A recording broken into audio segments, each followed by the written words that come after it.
Welcome students in the Indian economic development classes. Chapter हमारा चल रहा है first, Indian economy on the eve of independence, जिसमें हम लोग लास्ट सेशन तक 30 क्वेश्चंस कर चुके थे। इस सेशन में हम लोग स्टार्ट करने जा रहे हैं question number 31। What do understand by the drain of Indian wealth during the colonial period? अंग्रेजों के राज में हमारे देश की संपत्ति देश के बाहर जा रही थी। इसका क्या मतलब है? India's foreign trade through out the colonial period generated a large export surplus. However, this export surplus did not result in any flow of gold or silver into the India. Rather, this was used to make payments for the expenses incurred by an office set up by the colonial government in Britain. Expenses on war and the import of invisible items. All of these led to the drain of Indian wealth. यानी कि अंग्रेजों के राज में हमने कमाया तो बहुत, क्योंकि हमारे देश का एक्सपोर्ट बहुत ज़्यादा था इंपोर्ट के कंपैरिजन में, जिसकी वजह से हमारे देश में कमाई काफ़ी हुई, जिसे कहा जाता है एक्सपोर्ट सरप्लस। लेकिन उससे इंडिया में कोई गोल्ड या सिल्वर नहीं आया, क्योंकि एक्सपोर्ट की वजह से जो इंडिया में गोल्ड और सिल्वर आना चाहिए था, वो गोल्ड और सिल्वर अंग्रेज़ों ने अपने ही ऑफिस को सेटअप करने के लिए ब्रिटेन में खर्च कर दिया था सारा पैसा, और इसके अलावा वॉर एक्सपेंसेस पर, और थोड़ा बहुत जो बचा उससे हमारे देश में इंपोर्ट करवाया गया इनविजिबल आइटम्स, यानी कि उन्होंने हमें सर्विसेज दी, और वो सर्विसेज एक्चुअली हमारे फ़ायदे के लिए नहीं थी, बल्कि वो अंग्रेज़ों के ही हित के लिए थी। इस प्रकार से इंडिया की जो संपत्ति थी, जो वेल्थ थी, वो लगातार घटती जा रही थी। Next question number 32। How did the restrictive policies of commodity production, trade and tariff pursued by the colonial government affect the structure, composition, volume and direction of Indian foreign trade? Structure and composition of foreign trade. India became an exporter of primary products such as raw silk, wool, sugar, indigo, jute, etc., and an importer of finished consumer goods like cotton, silk, woolen clothes, and capital goods like light machinery produced in the factories of Britain. Question में हमसे पूछा गया था कि अंग्रेज़ों की ऐसी कौन सी पॉलिसीज़ थी जिसके मुताबिक कमोडिटी प्रोडक्शन, ट्रेड और टैरिफ जो था वो केवल कॉलोनियल गवर्नमेंट को ही अफेक्ट डाल रहा था। उसका स्ट्रक्चर, कंपोजिशन, वॉल्यूम और डायरेक्शन क्या था हमारे विदेशी व्यापार का? तो हमारा जो विदेशी व्यापार था वो अधिकतर ब्रिटेन के साथ हुआ करता था, जिसके अंतर्गत हमारे देश से कच्चा माल पहुंच जाता था ब्रिटेन में, और वहां से फिनिश्ड गुड्स वापस हमारे देश में लाकर बेचा जाया करते थे। इंडिया से ब्रिटेन में क्या क्या जाता था? रॉ सिल्क, वूल, शुगर, इंडिगो, जूट, और ब्रिटेन से इंडिया में लाए जाते थे cotton, silk, woollen clothes and capital goods. तो इस प्रकार से इंडिया का जो व्यापार था वो अधिकतर ब्रिटेन के साथ ही हुआ करता था, बाकी कुछ ही देश थे जिनके साथ इंडिया का व्यापार होता था। Next question number 33। Indicate the volume and direction of trade at the time of independence. Volume of direction of foreign trade, जैसा कि अभी थोड़ी देर पहले भी मैंने आपको बताया था, इंडिया का अधिकतर व्यापार, दैट मीन्स मोर देन 50%, केवल ब्रिटेन के साथ ही हुआ करता था। More than 50% of India's foreign trade was restricted to Britain.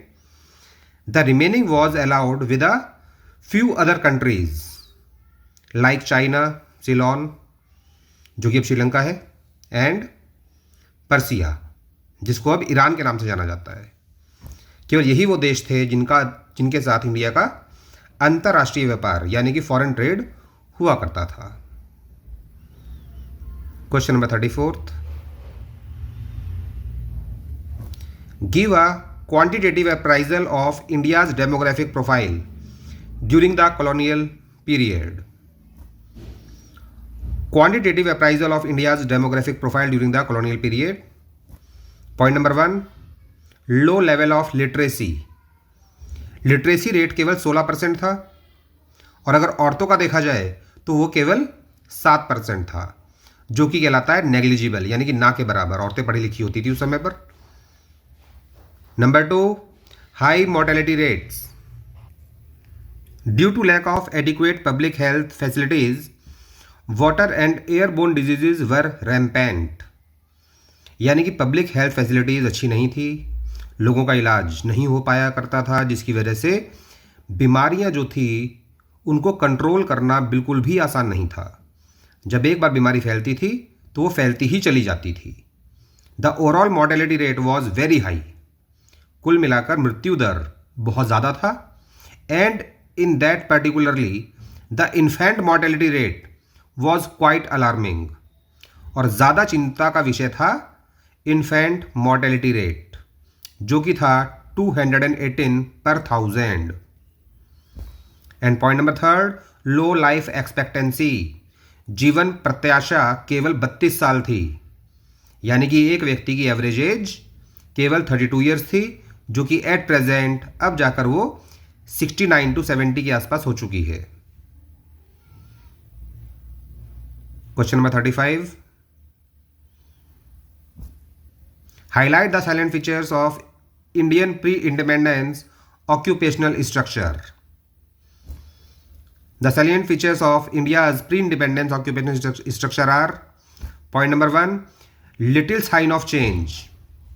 The agricultural sector accounted for the largest share of workforce.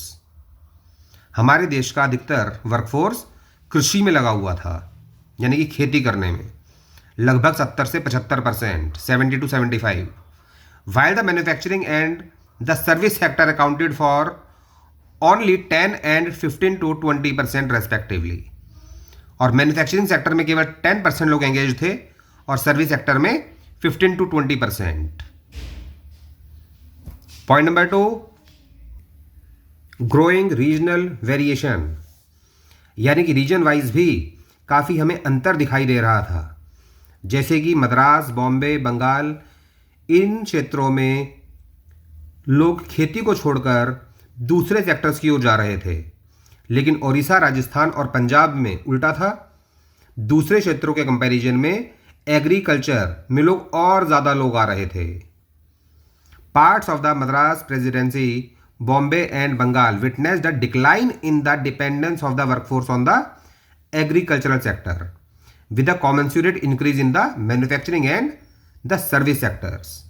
यानी कि मद्रास, बॉम्बे और बंगाल में जो वर्कफोर्स था एग्रीकल्चर में लगा हुआ, वो पहले से घट रहा था और वो जा रहा था मैन्युफैक्चरिंग और सर्विस सेक्टर की ओर।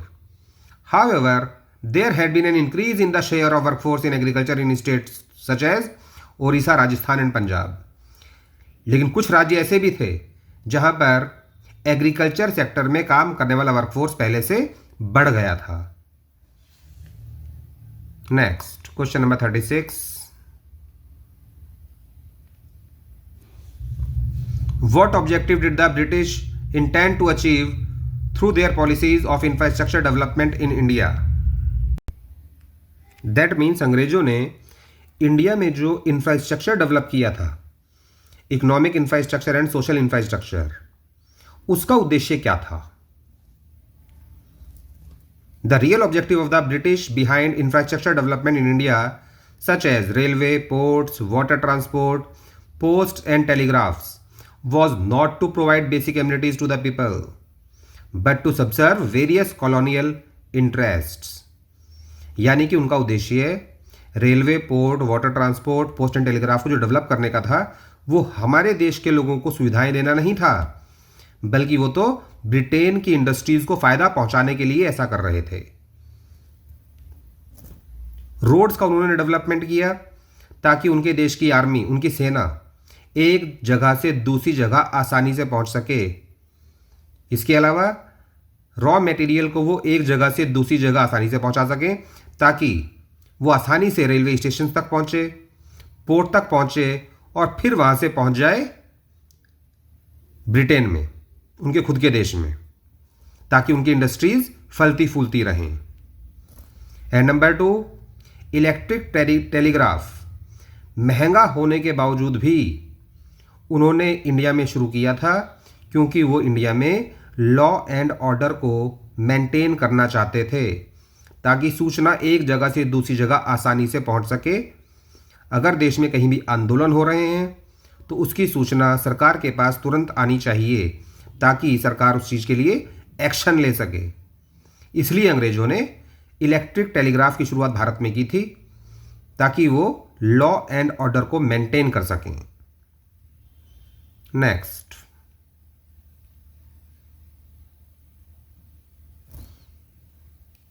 Where there any positive contributions made by the British in India? Discuss. Yes, the positive contributions made by the British in India are stated below. यानी अंग्रेजों के द्वारा भारत में जो काम किया गया था उससे हमें कुछ अच्छी चीज़ें भी मिली। तो पॉजिटिव कॉन्ट्रीब्यूशंस कौन कौन से थे अंग्रेजों के? Number 1, construction of modern roads. That means India में फिलहाल जितने भी हाईवेज हैं उनका बेस अंग्रेजों ने ही तैयार किया था। इंडिया में फिलहाल जितनी भी रेलवे लाइंस बिछी हुई हैं उनमें से अधिकतर रेलवे लाइंस का बेस अंग्रेजों ने ही तैयार किया था। Construction of modern roads. Prior to the advent of the British rule there always remained an acute shortage of all weather roads. यानी कि जब तक अंग्रेज भारत में नहीं आए थे, भारत में सड़कों की बहुत भारी मात्रा में कमी थी। To reach out to the rural areas during the rainy seasons, और खासकर बारिश के मौसम में ग्रामीण क्षेत्रों तक तो पहुंचा ही नहीं जा सकता था, क्योंकि कच्ची सड़कें हुआ करती थी जिसमें इतना ज़्यादा कीचड़ हो जाता था कि वहाँ से इंसान निकल ही नहीं सकता था। Therefore people mostly living in these areas suffered grievously during natural calamities and famines. इसीलिए जब भी कोई प्राकृतिक आपदा आती थी या अकाल पड़ जाता था तो ऐसे क्षेत्रों में रहने वाले जो लोग हैं उन्हें सफ़र करना पड़ता था। दैट मीन्स वो बाकी क्षेत्र से कट जाते थे और उन्हें ना तो फूड सप्लाईज हो पाती थी और ना ही किसी भी प्रकार की उनको हेल्प मिल पाती थी। The British constructed modern roads in India. Modern roads भारत में अंग्रेजों ने ही बनाई थी। Point number 2, introduction of the railways in India. It enabled people to undertake long distance travel and thereby break geographical and cultural barriers. Railway की शुरुआत हो जाने से भारत के लोग अब लंबा लंबा सफ़र तय करने लगे थे, जो पहले नहीं पॉसिबल था, जिसकी वजह से जोग्राफिकल और कल्चरल बैरियर्स टूट गए थे। दैट मीन्स अब लोग एक जगह से दूसरी जगह आसानी से जाने लगे और अपनी संस्कृति को भी आसानी से पहुंचाने लगे दूसरी जगह तक, अर्थात संस्कृति फैलनी शुरू हो गई थी भारत की।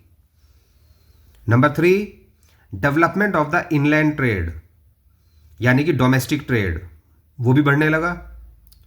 एंड सी लेन्स, अर्थात समुद्र के द्वारा जब एक जगह से दूसरी जगह जाते हैं तो वहाँ पे जो रास्ता होता है, जिस रास्ते से हम लोग जाते हैं उसको बोलते हैं sea lens.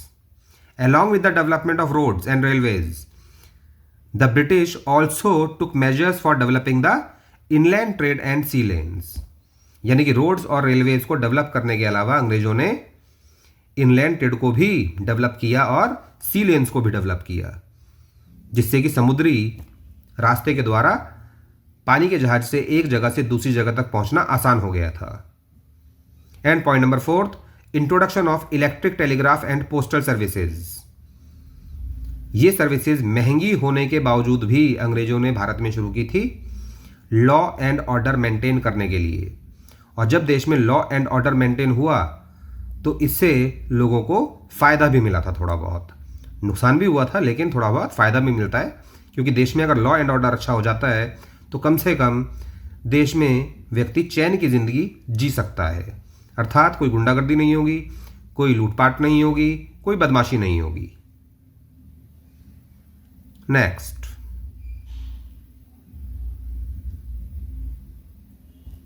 Question number 38, how did the railways affect the structure of the Indian economy. Railway की वजह से भारतीय अर्थव्यवस्था के ढांचे पर क्या असर पड़ा? The railway affected the structure of the Indian economy in two important ways. Number 1, it enabled people to undertake long distance travel and thereby break geographical and cultural barriers. Railway की शुरुआत के बाद हमारे देश के लोग लंबी लंबी दूरी का सफ़र तय करने लगे जो पहले नहीं किया करते थे, और हमारे देश के जोग्राफिकल और कल्चरल बैरियर्स भी ख़त्म हो गए. Number 2, it fostered commercialisation of Indian agriculture. Railway की वजह से किसानों का नज़रिया बदल गया था. अब किसान केवल अपना गुजारा भत्ता पूरा करने के लिए खेती नहीं करता था, बल्कि बिजनेस के नज़रिए से वो खेती करने लगा था, यानी कि मार्केट में फसल को बेचने के लिए. क्योंकि पहले किसान के लिए मार्केट तक फसल को पहुंचाना आसान नहीं था, लेकिन रेलवे की शुरुआत के बाद वो जहां चाहे अपने गुड्स को आसानी से पहुंचा सकता था. It fostered commercialisation of Indian agriculture which adversely affected the self-sufficiency of the village economies in India. Undoubtedly, the volume of India's exports expanded, but its benefit rarely accrued to the Indian people. यानी कि India का export तो बहुत ज़्यादा हो रहा था अंग्रेजों के समय पर, लेकिन उसका फ़ायदा भारतीयों को कभी मिला नहीं. क्योंकि जैसे कि आपको पहले भी पढ़ाया गया है कि अंग्रेज ये सभी एक्सपोर्ट सरप्लस को यूज़ किया करते थे अपने एडमिनिस्ट्रेटिव एक्सपेंसेस को पूरा करने के लिए, और वॉर एक्सपेंसेस में वो पैसा खर्च कर दिया करते थे. Thus the social benefit which the Indian people gain due to the introduction of the railways were outweighed by the country's huge economic loss. कहने का मतलब रेलवे की वजह से जो फ़ायदा मिला था वो बहुत छोटा रह गया था उस नुकसान को देखते हुए जो अंग्रेजों ने भारत का किया था. यानी कि नुकसान ज़्यादा था हमारे लिए, उसका फ़ायदा कम था. Next question number 39. Underscore some of the India's most crucial economic challenges at the time of independence. आज़ादी के समय पर भारत के सामने कौन कौन सी चुनौतियां थी जिनका भारतीय अर्थव्यवस्था को सामना करना पड़ा? India's most crucial economic challenges at the time of independence are: point number 1, low level of economic growth. The country's growth rate of real GDP was less than 2%. यानी कि आज़ादी के बाद भी भारत का जो GDP ग्रोथ था वो 2% से कम था. Coupled with only 0.5% growth in per capita real GDP per year. और पर कैपिटा रियल जीडीपी में तो केवल 0.5% ही ग्रोथ था. पर कैपिटा रियल जीडीपी का मतलब है एक व्यक्ति के हिस्से में आने वाले goods and services. That means उसमें केवल 0.5% ही हमें ग्रोथ रेट देखने को मिलता था, जो कि ना के बराबर होता है. Point number 2, low agricultural productivity at that time. यानी कि आज़ादी के समय पर हमारे देश की उपज भी बहुत कम थी. प्रोडक्टिविटी का मतलब होता है कि 1 बीघा ज़मीन पर कितना प्रोडक्शन हुआ है. Production on per hectare land या फिर पर हेड, एक व्यक्ति के द्वारा किया गया production. The agricultural sector was already settled with surplus labour and extremely low productivity. यानी कि एग्रीकल्चर में ज़रूरत से ज़्यादा लेबर लगी हुई थी. जितने लोगों की आवश्यकता नहीं थी उससे ज़्यादा लोग उसमें काम कर रहे थे, और प्रोडक्टिविटी बिल्कुल भी नहीं थी. पर हेक्टेयर ऑफ लैंड जितना प्रोडक्शन होना चाहिए था उतना प्रोडक्शन नहीं था. Point number 3, lack of a sound industrial base. Industrial base के लिए देश का इंफ्रास्ट्रक्चर अच्छा होना चाहिए, और उस समय पर हमारे देश का इंफ्रास्ट्रक्चर बिल्कुल भी अच्छा नहीं था. The industrial sector was crying for modernisation. Industrial sector रो रहा था क्योंकि वहाँ पर मॉडर्नाइजेशन बिल्कुल भी नहीं था. दैट मीन्स टेक्नोलॉजी को बिल्कुल भी अपग्रेड नहीं किया जा रहा था. डाइवर्सिफिकेशन बिल्कुल भी नहीं था. कुछ ही प्रोडक्ट्स हुआ करते थे जिन्हें लोगों को मजबूरी में खरीदना पड़ता था क्योंकि उनके पास कोई ऑप्शन ही नहीं था. कैपेसिटी बिल्डिंग की कमी थी, यानी कि उनकी क्षमता प्रोडक्शन की बहुत कम थी, जिसकी वजह से लोगों को महीनों महीनों तक गुड्स के लिए इंतज़ार करना पड़ता था। एक समय वो भी था जब लोगों को स्कूटर खरीदने के लिए भी 6-6 महीने का वेटिंग पीरियड मिलता था। एंड इंक्रीज्ड पब्लिक इन्वेस्टमेंट, और इसी वजह से गवर्नमेंट को हर इंडस्ट्री में पैसा इन्वेस्ट करना पड़ रहा था, क्योंकि प्राइवेट सेक्टर के पास इतना पैसा था ही नहीं कि वो इंडस्ट्रीज में इन्वेस्ट कर सके। पॉइंट नंबर 4, फॉरेन ट्रेड, विदेशी व्यापार, या कह सकते हो international trade. Foreign trade was oriented to feed the industrial revolution in Britain, यानी कि भारत में जो भी इंडस्ट्रियल रिवॉल्यूशन हुआ था वो केवल और केवल ब्रिटेन की इंडस्ट्रीज के लिए हुआ था। वो इंडस्ट्रियल रिवॉल्यूशन भारत के लिए नहीं था एक्चुअली, क्योंकि इंडिया से जो भी व्यापार होता था वो अधिकतर ब्रिटेन के साथ हुआ करता था। उसमें इंडिया का कोई फ़ायदा नहीं था, फ़ायदा केवल और केवल ब्रिटेन का था। और इंडिया में जो एक्सपोर्ट सरप्लस पैदा होता भी था उसको भी इंडिया पर खर्च नहीं किया जाता था, बल्कि ब्रिटेन के ही ऑफिसेज को सेटअप करने के लिए और वॉर एक्सपेंसेस को पूरा करने के लिए वो पैसा खर्च किया जाता था। Point number 5, इनएडिक्वेट infrastructure, infrastructure facilities including the famed railway network needed upgradation, यानी कि भारत में रेलवे की शुरुआत तो हो चुकी थी, लेकिन उसमें ज़रूरत थी अपग्रेडेशन की, एक्सपेंशन की, क्योंकि हर जगह का व्यक्ति की पहुंच नहीं थी रेलवे तक। एंड पब्लिक ओरिएंटेशन, और हर व्यक्ति जो है रेलवे की सुविधा लेने लायक था भी नहीं, क्योंकि ग्रामीण क्षेत्रों तक रेलवे नहीं पहुंची थी। केवल कुछ ही क्षेत्र ऐसे थे जहां पर रेलवे पहुंच पाई थी। तो ये वो चुनौतियां थी जो आज़ादी के बाद जिनका भारत को सामना करना पड़ा। Question number 40, how was the zamindari system of revenue settlement responsible for the poor economic condition of the cultivators? Zamindari system किस प्रकार से जिम्मेदार था किसानों की खराब आर्थिक स्थिति के लिए? Under the zamindari system of revenue settlement, the profit accruing out of the agriculture sector went to the zamindars instead of the cultivators. Zamindari system के अंतर्गत जो भी फसल पैदा होती थी और उसकी वजह से जो भी लाभ होता था वो किसान को मिलने की बजाय सारा प्रॉफिट पहुंच जाता था जमींदारों के पास। However nothing was done to improve the condition of agriculture, उसके बावजूद भी जमींदारों ने एग्रीकल्चर की स्थिति को सुधारने के लिए कोई मेहनत नहीं की, ना ही कुछ पैसा खर्च किया। वो सारा का सारा पैसा केवल अपने ऐशो आराम के लिए ही खर्च किया करते थे। The main interest of the zamindars was only to collect rent regardless of the economic condition of the cultivators. जमींदारों का मेन मकसद था अधिक से अधिक लगान वसूल करना। उनको इस बात से कोई मतलब नहीं होता था कि किसान गरीब है, उसकी फसल अच्छी नहीं हुई, यानी कि उसकी इकोनॉमिक कंडीशन क्या है, इस बात से जमींदारों को कोई मतलब नहीं हुआ करता था। This caused immense misery and social tension among the cultivators, जिसकी वजह से उस समय का जो किसान था वो बहुत ही ज़्यादा कष्टपूर्ण जिंदगी जी रहा था और सामाजिक रूप से वो बहुत ज़्यादा पिछड़ा हुआ था।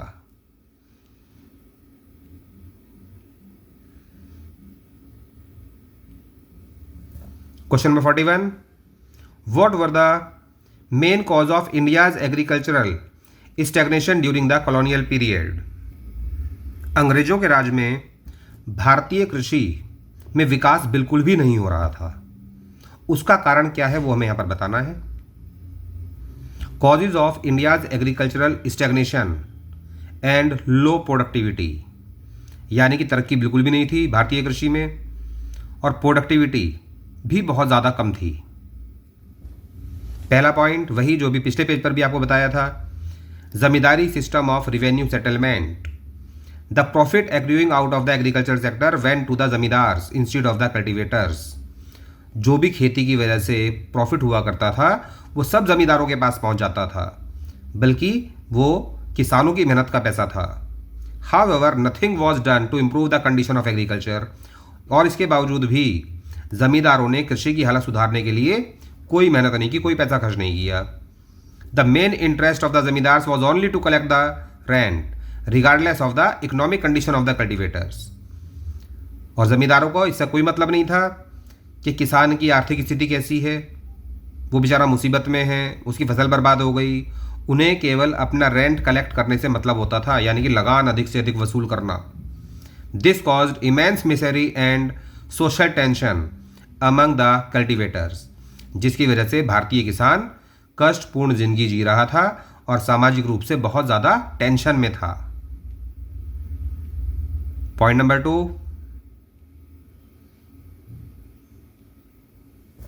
lack of irrigation facilities and low level of technology. Low level of technology, lack of irrigation facilities and negligible use of fertilizers were responsible for the plight of the farmers and contributed to the dismal level of agricultural productivity.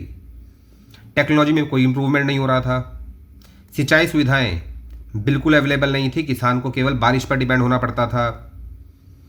Fertilisers का use negligible था, ना के बराबर, यानी कि फसल अच्छी पैदा करने के लिए जिस प्रकार की हमें खाद चाहिए होती है वो खाद किसान को अवेलेबल हो ही नहीं पाती थी, जिसकी वजह से किसान जो है वो बहुत ज़्यादा कम उत्पादन कर पाता था, जिसकी वजह से हमारी कृषि पिछड़ी हुई थी। And point number 3, lack of resources. India's agriculture was starved of investment in terracing, flood control, drainage and desalinization of soil, यानी कि भारतीय कृषि में जो इन्वेस्टमेंट की आवश्यकता थी वो इन्वेस्टमेंट नहीं हो रही थी। टेरेसिंग के लिए जो सीढ़ीदारनुमा खेती होती है उसमें ज़्यादा पैसा की ज़रूरत पड़ती है, बाढ़ को रोकने के लिए, या जब ज़्यादा बरसात आ जाती है तो ड्रेनेज सिस्टम अच्छा होना चाहिए ताकि पानी की निकासी आसानी से हो जाए। ज़मीन की उपजाऊ शक्ति बनाए रखने के लिए उसमें हमें समय समय पर खाद भी डालनी पड़ती है। ऐसा कुछ नहीं इन्वेस्टमेंट हो रहा था उस समय पर। While a small section of farmers change their cropping pattern from food crop to commercial crops, कुछ ही किसान देश में ऐसे थे जिन्होंने फूड क्रॉप्स को छोड़कर कॉमर्शियल क्रॉप्स को पैदा करना शुरू कर दिया था, यानी कि वो फसल जिसे मार्केट में बेचकर ज़्यादा पैसा कमाया जा सकता है। A large section of tenants, small farmers and share croppers neither had resources and technology nor had incentives to invest in agriculture. अधिकतर किसान ऐसे थे जिनके पास रिसोर्सेज अवेलेबल नहीं थे, टेक्नोलॉजी अवेलेबल नहीं थी, जिसकी वजह से वो एग्रीकल्चर में कोई भी डेवलपमेंट नहीं कर पा रहे थे। क्षेत्र चाहे कोई भी हो, वहाँ पर डेवलपमेंट के लिए हमें इन्वेस्टमेंट की ज़रूरत पड़ती है, नई टेक्नोलॉजी की आवश्यकता पड़ती है, रिसोर्सेज की आवश्यकता पड़ती है। यही सब चीज़ों की आवश्यकता थी कृषि में, लेकिन किसानों के पास इतनी कैपिटल ही नहीं थी कि वो इन्वेस्ट कर सकें। Next question number 42, what was the twofold motive behind the systematic deindustrialisation affected by the British in pre independent India? Deindustrialisation का मतलब होता है इंडस्ट्रीज को खत्म करना। तो आज़ादी से पहले अंग्रेजों का वो क्या मकसद था कि वो भारतीय इंडस्ट्रीज को खत्म करते जा रहे थे? यहां पर हमें उनका टू-फोल्ड मोटिव बताना है, अर्थात उनके दो ऐसे मोटिव्स जिसकी वजह से वो इंडिया में इंडस्ट्रीज को खत्म कर रहे थे। The twofold motive behind the systematic deindustrialisation affected by the British.